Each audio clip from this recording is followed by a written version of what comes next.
Olá, igreja, boa noite, a graça e a paz. Tudo bem? Você está bem? Eu espero que sim. Cumprimente quem está do seu lado, dê um sorriso, um abraço nessa pessoa.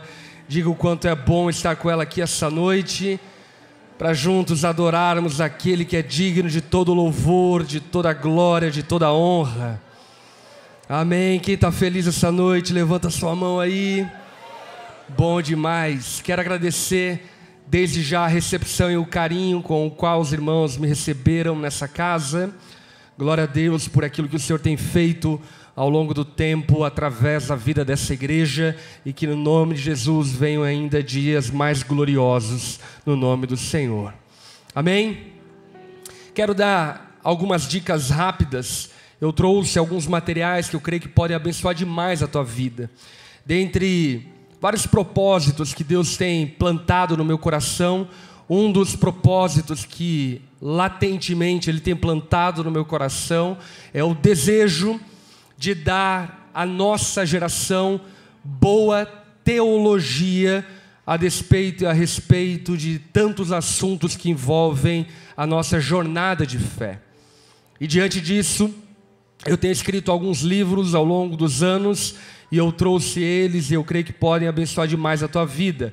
Acabando o culto, depois você vai poder conferir lá na Store, e eu fico muito feliz de poder servir você dessa forma. Dentre eles eu trouxe esse livro chamado Viva o Extraordinário. Jesus disse: eu vim para que tenhais vida e vida em abundância. A vida abundante não é um fenômeno e resultado de uma performance melhor. A vida abundante é um milagre dado por Cristo por meio do Evangelho. E nesse livro eu trato a respeito dessas chaves para uma vida extraordinária a partir do Evangelho de Jesus. E esse livro tem abençoado a vida de milhares de pessoas, e eu creio que também pode abençoar a tua vida. Eu tive a cooperação do meu amigo Luciano Subirá nesse livro, e creio que vai ser bênção para você. Também trouxe esse outro livro chamado Na Doçura da Graça. Infelizmente, algumas distorções da graça têm ganho campo na nossa geração, e muitos de nós, de forma equivocada, têm abraçado uma falsa mensagem da graça de Deus.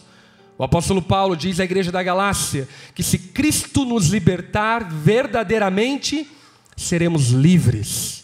Livres para vivermos em santidade para a glória de Deus.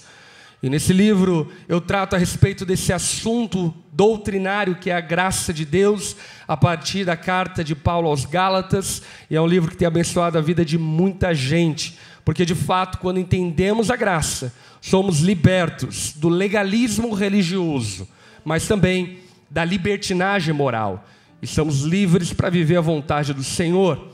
Nesse livro eu tive a cooperação do meu amigo Douglas Gonçalves. Também trouxe esse outro livro chamado O Cristão Comum, onde eu trato a respeito de coisas comuns da fé cristã, como passar por provações. Quem aqui passa por provação? Como aprender a controlar a língua. Quem aqui tem problema com falar coisa demais? Levanta a mão aí. Eita. Como a sabedoria do alto e a sabedoria terrena e o paradoxo disso. Esse livro, Cristão Comum, trata a respeito de coisas práticas da fé cristã e que certamente vai lhe encorajar e te instruir a respeito da vida comum com Cristo. Nesse livro eu tive a cooperação do meu amigo Reverendo Hernandes Dias Lopes, e eu creio que pode abençoar a tua vida. Também trouxe esse último livro que eu lancei agora esse último ano, chamado Existe Mais. A tua vida cristã está apática, está aquém daquilo que deveria ser. Esse livro é para te tirar da zona de conforto e demonstrar biblicamente que existe mais. Olhe para quem está ao teu lado e diga: existe mais. Existe muito mais, meus irmãos, amém? Esse livro certamente vai te abençoar. Tive a cooperação do meu amigo Alessandro Vilas Boas. E por fim, também trouxe esse devocional de casais que eu e minha esposa escrevemos. Nós temos um curso para casais que tem abençoado a vida de milhares de casais que já passaram pelo nosso curso 1+1. E a partir do curso nós então fizemos um devocional de 40 dias para casais, para que vocês, casais, possam melhorar a briga de vocês e brigarem por coisas melhores e mais excelentes no casamento. Nesse livro, nesse devocional, a gente trata a respeito de alguns fundamentos do casamento e eu creio que pode ser bênção demais para a tua vida conjugal. Quem aqui é casado, feliz, realizado no Senhor Jesus? Amém. Esse livro, creio que vai ser bênção, 40 dias, uma jornada para um casamento extraordinário, onde diariamente você vai ter uma instrução e também alguns desafios para colocar em prática aquilo que foi instruído. Amém? Depois você pode dar uma conferida lá na Store e vai ser um prazer se eu puder te servir dessa forma. Dito isso, abra a tua Bíblia em Apocalipse, no capítulo de número 4.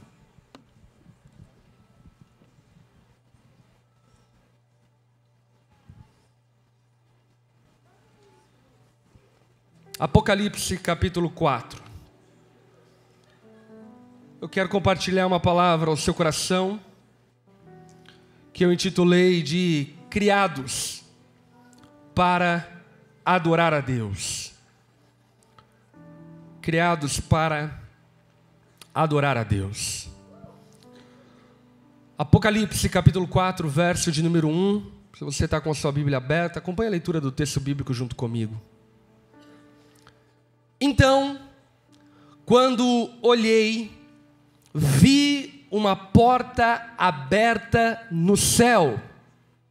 Repita comigo, uma porta aberta no céu. Não é uma porta fechada, mas uma porta aberta. E a mesma voz que eu tinha ouvido antes falou comigo, como um toque de trombeta. A voz disse: suba para cá, e eu lhe mostrarei o que acontecerá depois dessas coisas. E no mesmo instante, fui tomado pelo Espírito, e vi um trono no céu, e alguém sentado nele.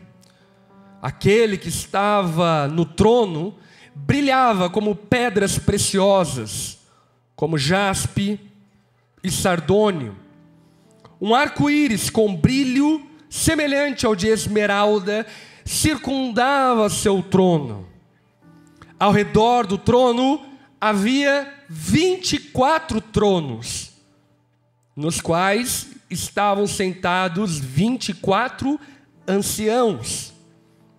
Estavam todos vestidos de branco e usando coroas de ouro na cabeça. Do trono saíam relâmpagos, estrondos e trovões. E na frente dele havia 7 tochas com chamas ardentes, que são os 7 Espíritos de Deus. Diante do trono havia algo como um mar de vidro, cintilante como cristal. No centro e ao redor do trono havia 4 seres vivos, cada um coberto com olhos na frente e atrás. O primeiro deles era semelhante a um leão, o segundo semelhante a um boi, o terceiro tinha rosto semelhante ao homem, e o quarto era como águia em pleno voo. Cada um dos seres vivos tinha 6 asas, inteiramente coberta de olhos, por dentro e por fora, dia e noite. Dia e noite. Dia e noite.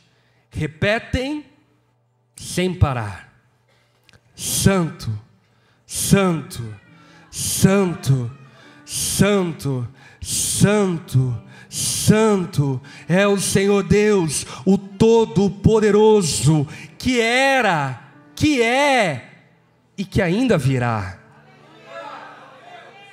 Cada vez que os seres vivos dão glória, honra e graças ao que está sentado no trono, aquele que vive para todo sempre, os 24 anciãos se prostram e adoram ao que está sentado no trono, aquele que vive para todo sempre. Colocam suas coroas diante do trono e dizem: Tu és digno, ó Senhor e nosso Deus, de receber glória, honra e poder, pois criaste todas as coisas e elas existem porque as criaste segundo a sua vontade. Vamos orar? Baixe sua cabeça, feche seus olhos, vamos conversar com o Senhor. Pai de amor, obrigado por sua generosidade, desde a eternidade passada, quando aprove ao Senhor criar-nos com as suas próprias mãos. Pai, obrigado, porque mesmo tendo nos criado de modo perfeito, indizível, nós caímos, erramos e pecamos contra o Senhor.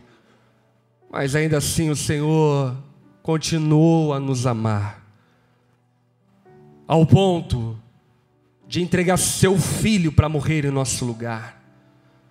Jesus, nós te exaltamos, te bendizemos e declaramos que Tu és digno de toda honra, glória e poder para todos sempre. O nome que está acima de todo nome. Honras e louvores sejam dados a Ti, o Cordeiro, o leão da tribo de Judá que venceu. Nós te amamos, Jesus. Nós te bendizemos, Jesus. Jesus, louvamos a Ti por nos dar o Espírito Santo. Obrigado por nos enviar o Consolador. Espírito Santo de Deus, Tu tens liberdade no nosso meio. Fala conosco, edifica-nos por meio da Sua santa palavra. Nós te amamos, Espírito Santo. Nós te desejamos, Espírito Santo. Ministra os nossos corações, edifica-nos por meio da Sua palavra. Ajuda-nos a caminharmos em santidade, em conformidade com a vontade do Pai. Nós nos colocamos diante do Senhor, ó Deus, clamando por sua graça e misericórdia uma vez mais. Fala conosco. Oramos em nome de Jesus. Amém e amém. Apocalipse é um livro apocalíptico escrito por João quando exilado, preso na ilha de Patmos, dado a perseguição severa que a igreja de Cristo estava enfrentando naquele contexto. Não se sabe precisar muito bem qual foi a exata data que João escreveu Apocalipse e endereçou às 7 igrejas da Ásia. Mas sabe-se que João escreveu quase que por certo depois do período de Nero, um imperador nefasto, um imperador vil, que matou e perseguiu a igreja de Cristo de forma violenta. A história conta que Nero, para tentar de alguma forma culpar os cristãos e ter motivos políticos para matar os cristãos, ele, Nero, incendiou Roma para culpar os cristãos. Além de Nero, depois ele vem Vespasiano, Domiciano, imperadores terríveis, que mataram e perseguiram a igreja de forma terrível. E certamente, você recorda-se de Atos no capítulo 1, quando os discípulos, os apóstolos estão no Monte das Oliveiras, estando no Monte das Oliveiras, eles veem Jesus subindo aos céus, e então eles ficam olhando para os céus, e os anjos vêm e dizem a eles: por que vocês estão olhando para os céus? Esse mesmo Cristo que vocês viram subir, vocês também o verão descer, Ele voltará. Aquele acontecimento, contemplado, testemunhado inclusive por João, vivificou a fé da igreja de uma forma extraordinária, ao ponto de que a perseguição vil do Império Romano não tinha poder nem sequer para fazer cócegas na missão de Cristo dado à igreja. A igreja corajosamente estava enfrentando leões, sendo mastigado por leões no Coliseu. A igreja corajosamente estava sendo apedrejada. Conta-se a história que em apenas um dia, um dos imperadores, Gálico, ele colocou fogo em 10.000 cristãos para que eles chorassem a morte do imperador.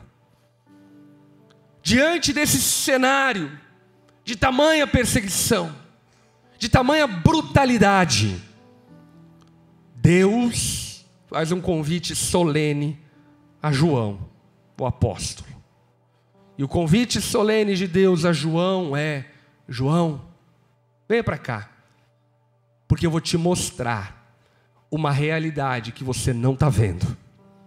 João, suba para cá, porque eu vou te mostrar fatos e verdades que estão acontecendo nesse exato momento que você não está percebendo. João não tinha como negar o testemunho da ressurreição de Cristo. Entretanto, como qualquer ser humano, certamente João estava abatido diante das notícias de perseguição. E nesse cenário, João é transladado em uma visão para a sala do trono de Deus. E lá na sala do trono de Deus, João vê coisas maravilhosas que o fazem compreender verdades que devem acompanhar a nossa jornada de fé, independente da circunstância. A primeira coisa que fica latente quando João sobe a esse lugar é que, de fato, o supremo propósito da criação é adorar a Deus. Olhe para quem está ao teu lado e diga: você foi criado para adorar a Deus. O breve catecismo de Westminster afirma, na sua primeira pergunta, qual é o fim do homem? Ele afirma que o fim do homem é adorar a Deus e experimentá-lo para sempre. Muito se fala de propósito nos nossos dias. Será que meu propósito é ser um advogado, é ser um pastor, é ser um cantor? Será que meu propósito é ser um empresário? Qual é o meu propósito? E muitos de nós pensam propósito a partir daquilo que nós fazemos como ofício. Entretanto, não podemos pensar propósito em detrimento do nosso Criador. E o nosso Criador nos criou para um propósito. Sabe qual? Adorar a Ele. Em outras palavras, o que eu estou dizendo é: pouco importa se você é professor, pastor ou missionário. O seu propósito é adorar a Deus e viver para a sua glória para todo sempre. E João, quando tomado por essa visão, ele percebe que no centro do universo só existe uma coisa. Sabe qual? Adoração. Louvor, honra e glória dado ao Senhor. O universo não é geocêntrico, o universo não é heliocêntrico, o universo é teocêntrico. E no centro do universo está Deus sendo adorado dia e noite sem cessar. Anjos, anciãos cantando: Santo, Santo, Santo é o Senhor Deus Todo-Poderoso, que era, que é e que ainda virá. A adoração é a coisa mais importante que nós temos para fazer. Até porque é da adoração que fluem todas as outras coisas. Talvez alguns irmãos um pouco mais missionários podem dizer que as missões são mais importantes que a adoração, visto que o próprio Cristo disse para pregarmos o evangelho a toda criatura. Mas eu lhe afirmo que, na verdade, o propósito das missões é a adoração. Porque pregamos o Evangelho para aqueles que ainda não se renderam a Cristo, se rendam a Ele e o adorem. Portanto, a finalidade não é nem mesmo a salvação dos homens. A finalidade é a glória e a adoração daquele que é bendito para todos sempre, o nosso Senhor. Martin Lloyd Jones, ele afirma que o primeiro objetivo da pregação do Evangelho não é salvar almas, mas é glorificar a Deus. Missionários que amam mais as pessoas do que a Deus, não pregam o Evangelho, fazem assistencialismo. Pregar o Evangelho, cumprir um chamado, é ter o compromisso com a glória de Deus, com a adoração de Deus. O propósito final, maior, primário, amplo da igreja é adorar a Deus. E diante disso, então, surge uma pergunta elementar. E a pergunta é: como devemos adorar a Deus? E é interessante porque Apocalipse capítulo 4 é uma espécie de manual catalogado sobre como podemos ou como devemos adorar a Deus. E a primeira coisa que eu gostaria de destacar disso é: o texto bíblico diz: existe uma porta aberta no céu.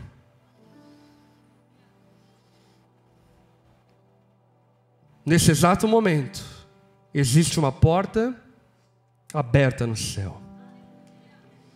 E essa porta aberta foi aberta pelo sangue do Cordeiro, que abriu um novo e vivo caminho para que entremos nesse lugar espiritual aonde Deus é adorado. O que eu quero que você entenda é que adoração não é cantar músicas.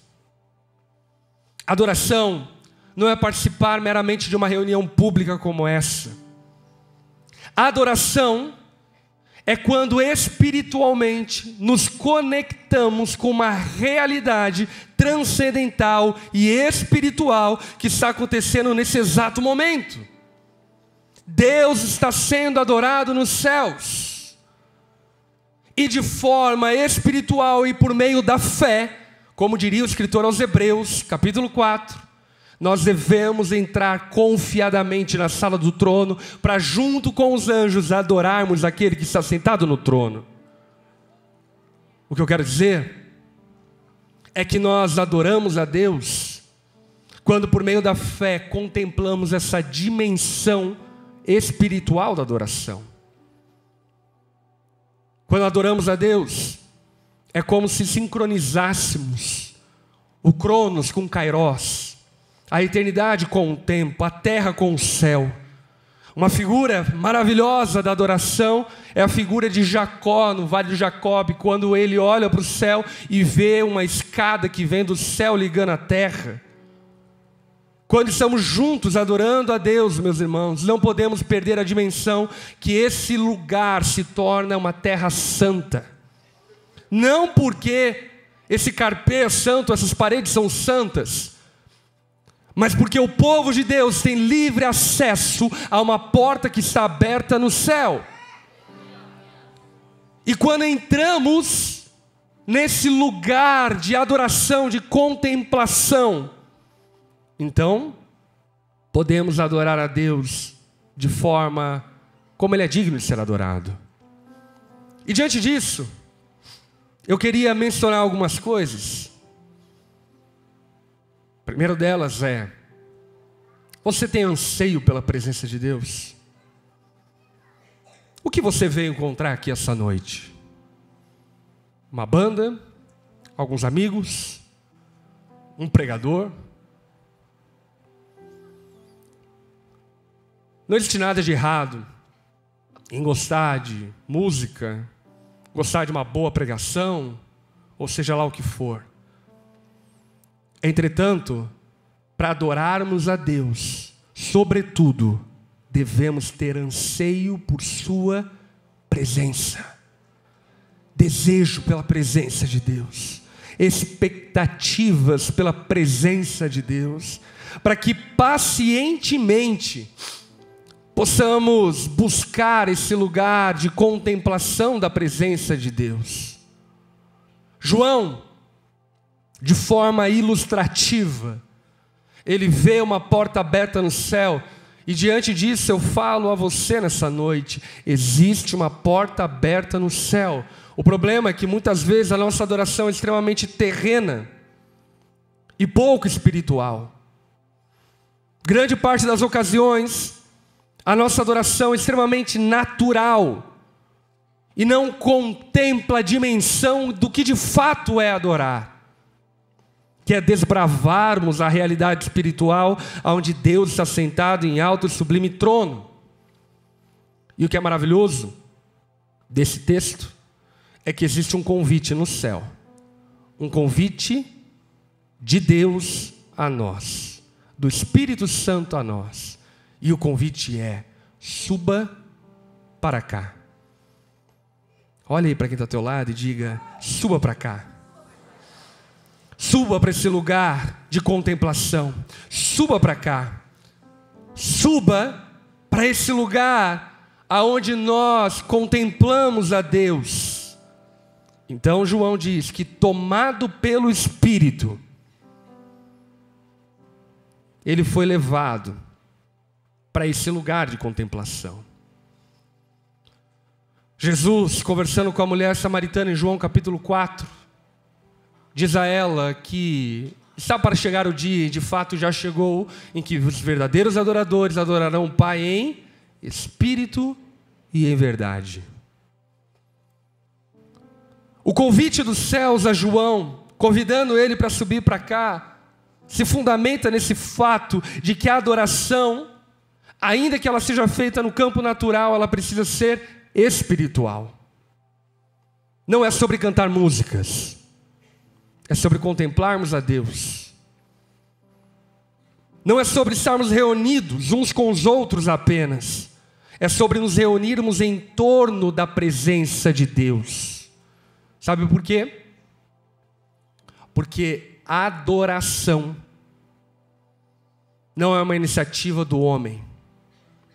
A adoração é uma reação da contemplação. Como assim? Os anciãos, os seres viventes, contemplam aquele que está sentado no trono. E na medida que contemplam, sabe o que sai da boca deles? Adoração. Santo, santo, santo, santo, santo, santo é o Senhor Deus Todo-Poderoso, que era, que é e que ainda virá.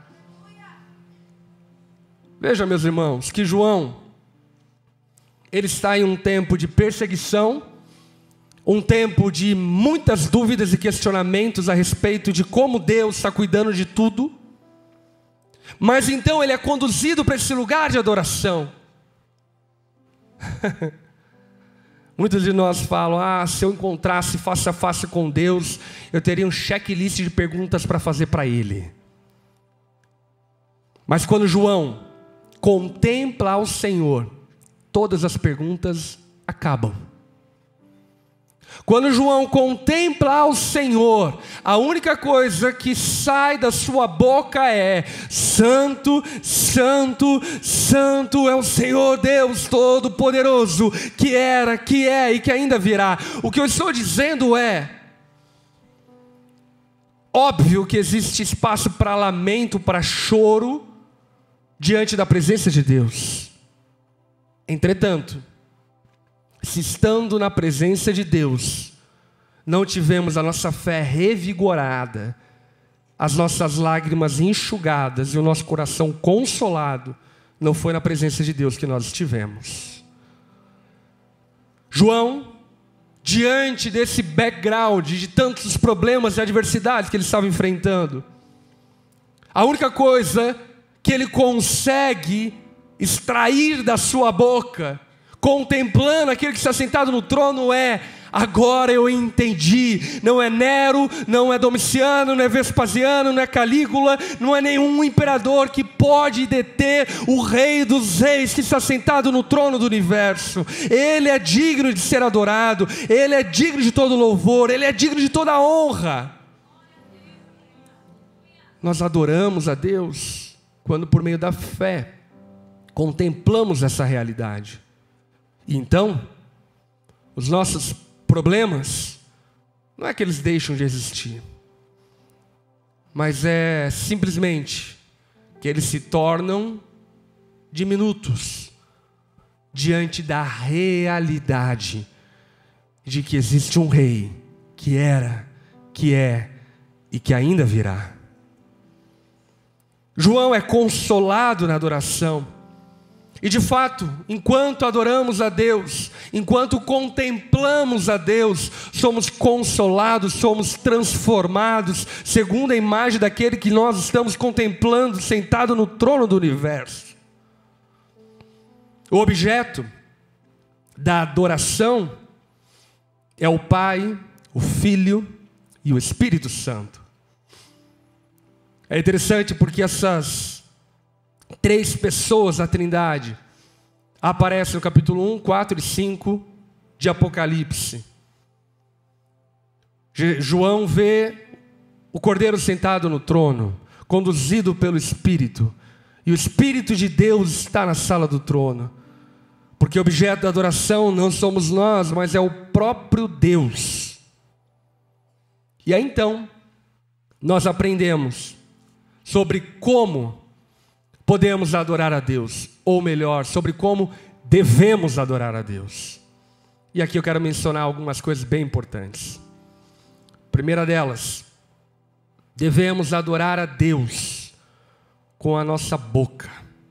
Olha para quem está ao teu lado e diga: canta, irmão. Devemos adorar a Deus com a nossa boca. O apóstolo Paulo vai dizer à igreja de Éfeso que nós somos cheios do Espírito Santo enquanto cantamos salmos, hinos e cânticos espirituais. A canção, o cantar, é uma manifestação de adoração. Mas não apenas isso. Os anciãos que estão adorando a Deus, eles se curvam, se dobram e lançam suas coroas diante daquele que está sentado no trono. O que eu quero que você perceba é que a adoração também envolve expressão corporal. Olha para quem está ao teu lado e diga: movimente-se, meu irmão. A minha esposa costuma dizer que os crentes parecem palmeira na beira da praia enquanto uma música está tocando. Ficam assim.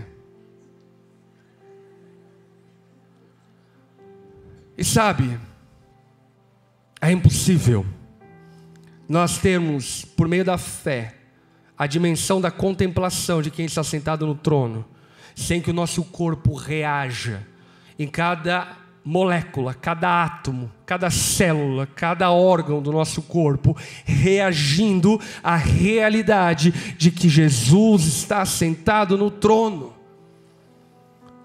Por isso, levantar as mãos, expressar-se com o corpo, faz parte fundamental da adoração.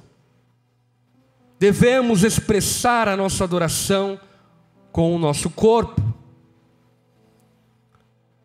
Eu sou pastor já há bastante tempo, e lembro uma certa ocasião que um ministro de louvor chegou para mim e falou: pastor, eu acho que o momento das ofertas, no meio do louvor, parece que quebra a adoração. E aí, eu lembro que aquele dia eu estava um pouco paciente. Falei: filho, senta aqui do meu lado. O que é adorar a Deus? O que é adorar a Deus? Adorar a Deus é dar a Deus honra, glória e louvor. Se você acha que ofertar no momento do louvor atrapalha a adoração, é porque na verdade você não está adorando a Deus, você está adorando a si próprio. Você tornou as canções cantadas para Deus uma forma de animar, encorajar e de adorar a si mesmo. Até porque, meus irmãos, na liturgia cristã de culto, a parte mais culto do culto que existe na liturgia cristã, eu não sei se você sabe disso, mas é as ofertas. No Antigo Testamento, palavra lida era apenas na sinagoga, no templo era lugar de ofertar. Quando a igreja se reunia em Atos, todos os dias eles ofertavam como expressão de honra ao Senhor. E obviamente que eu sou totalmente contra igrejas que usam a liturgia do culto para extorquir o povo de Deus. Não estou falando sobre isso, mas estou falando sobre reverenciar a Deus com expressões de palavras, com expressões do corpo, com expressões de ofertas, como forma de tudo em mim declarar que eu confio naquele que está sentado no trono.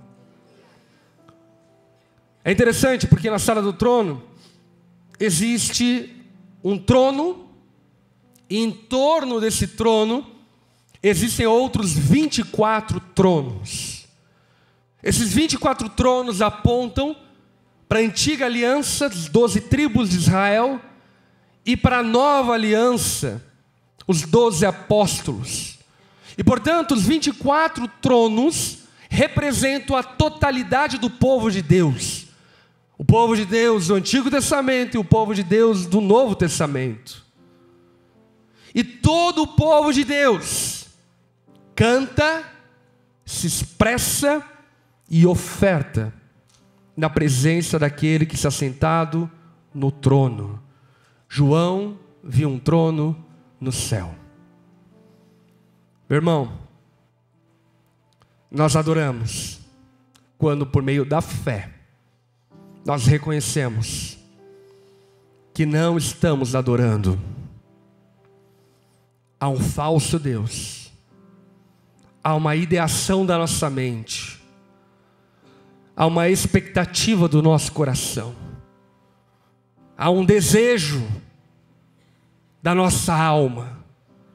Nós adoramos quando por meio da fé nós reconhecemos que Deus está sentado no trono do universo e que nada fugiu ao seu controle. As crises financeiras não fugiram ao seu controle, as crises emocionais não fugiram ao seu controle, as doenças não fugiram ao seu controle, os problemas políticos não fugiram ao seu controle. Então, quando nós por meio da fé cremos naquilo que João está declarando, a única coisa que nos sobra é adorar a Deus.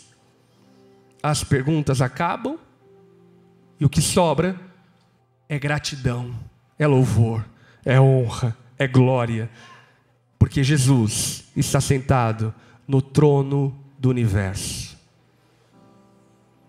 Nenhum presidente está sentado no trono do universo. Nenhum partido está sentado no trono do universo. Nenhuma ideologia está sentada no trono do universo. Quem está sentado no trono do universo é o Cordeiro que morreu, mas ao terceiro dia ressuscitou. Depois de 40 dias foi assunto aos céus e disse que ele, da mesma forma que foi, voltará para buscar a sua igreja. E enquanto nós aguardamos a sua volta, nós contemplamos a ele por meio da fé e o adoramos. Pastor, eu não tenho conseguido adorar a Deus. Sabe por que você não tem conseguido adorar a Deus? Porque você não tem contemplado a Deus por meio da fé. Você pensa que seus problemas são maiores do que aquele que está sentado no trono. Você pensa que as coisas fugiram ao controle de Deus. E eu preciso dizer para você que em absoluto nada fugiu do controle daquele que está sentado no trono. Imagina João. João, acostumado com os tronos perversos de Roma.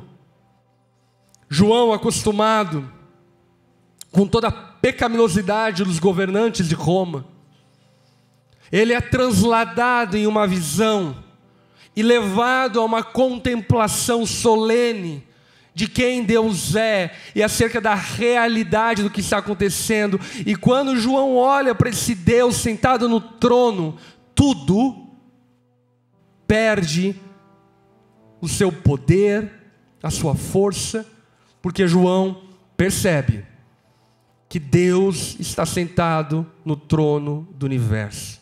No verso número 3 que nós lemos, a palavra fala que existia um arco-íris com brilho semelhante ao de esmeralda que circundava o trono.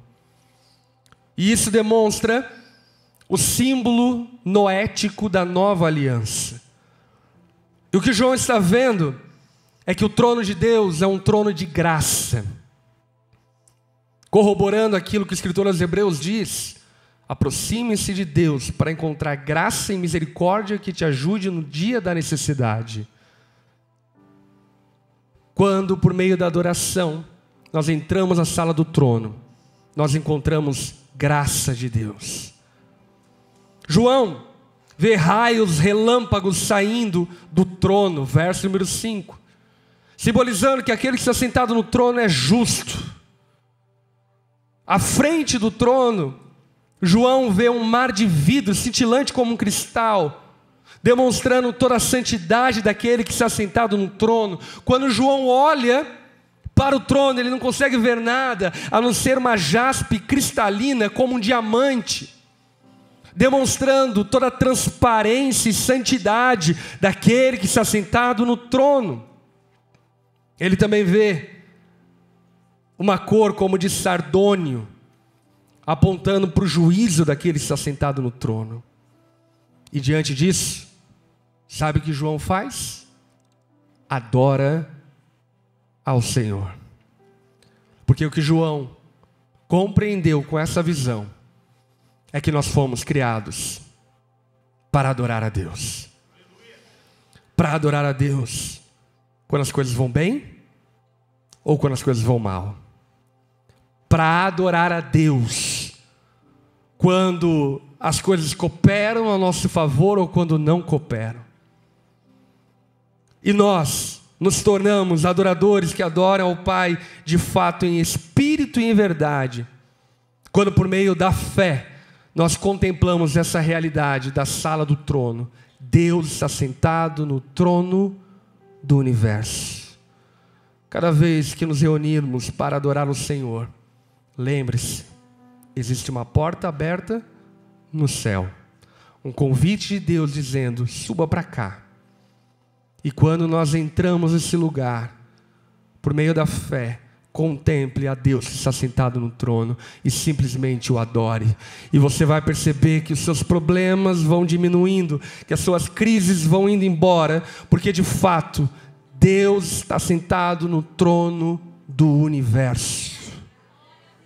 Amém? Vamos adorar a Jesus. Coloque-se em pé no seu lugar.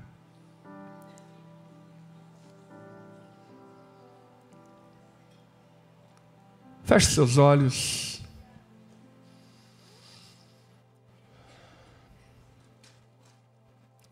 Levante suas mãos aos céus.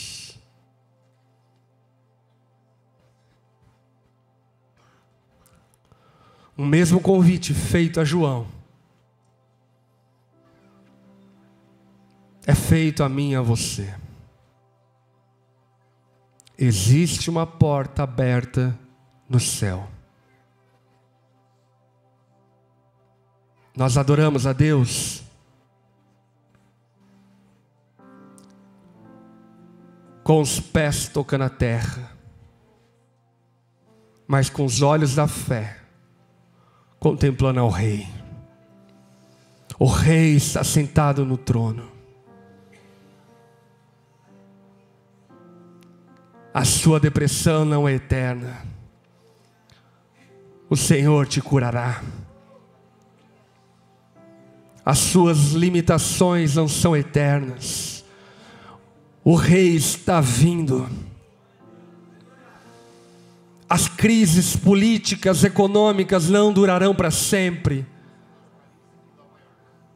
O Rei está sentado no trono, e Ele virá com poder e grande glória para nos buscar. A dor do luto não durará para sempre. O Senhor enxugará dos nossos olhos todas as lágrimas. Vamos rever amigos, irmãos, que nós perdemos durante pouco tempo. Porque existe um Rei sentado no trono do universo.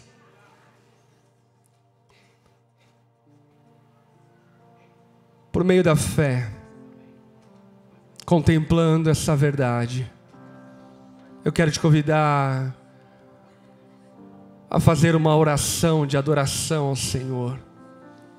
Erga sua voz e diga ao Senhor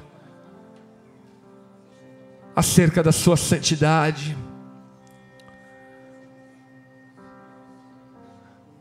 Enquanto você contempla essa realidade de que o Senhor está sentado no trono do universo, deixe essas crises de lado, e como aqueles anciãos que contemplam o trono, diga ao Senhor: Santo, Santo, Santo, Santo, Santo, Santo é o Senhor Deus Todo-Poderoso, que era, que é e que ainda virá. Santo, Santo, Santo é o Senhor Deus Todo-Poderoso, que era, que é e que ainda virá. Oh, Santo é o Senhor. Tu venceste a morte, Jesus, estás vivo, sentado no trono do universo, digno de honra, glória e louvor para todos sempre. Ensina-nos a te adorarmos, Senhor. Ensina-nos a te adorarmos, Senhor. Leva-nos à sala do trono, para que por meio da fé contemplemos a sua glória e adoremos ao Senhor como Tu és digno de ser adorado. Honra, glória e louvor sejam dados ao Cordeiro que venceu e está vivo. Nós te adoramos, Senhor. Nós te bendizemos, Senhor.